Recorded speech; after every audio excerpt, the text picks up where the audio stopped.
Obit gus kaisa hini tongo Congress ni ko bob mafia bo koto get jorano ka bagi kap khabo bos nung judi phiok ma kakai nung si phiok man chena nung no ko dikne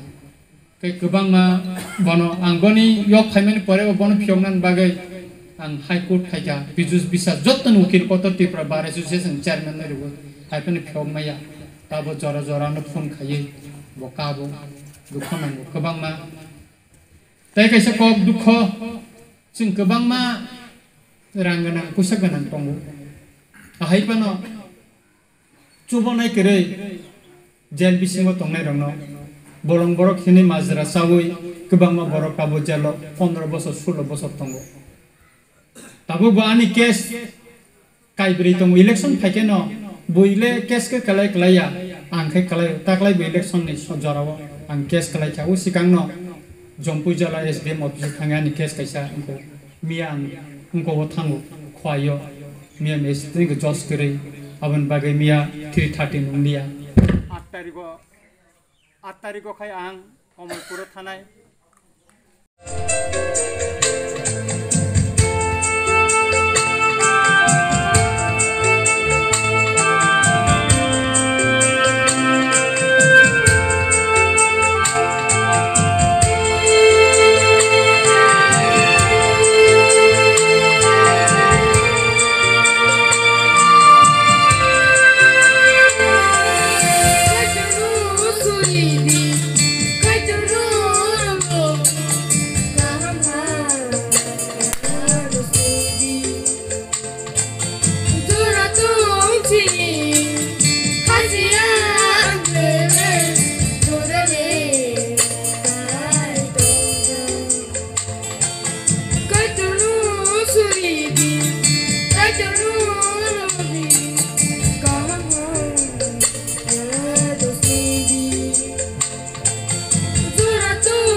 Bono, ya fante bucu.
See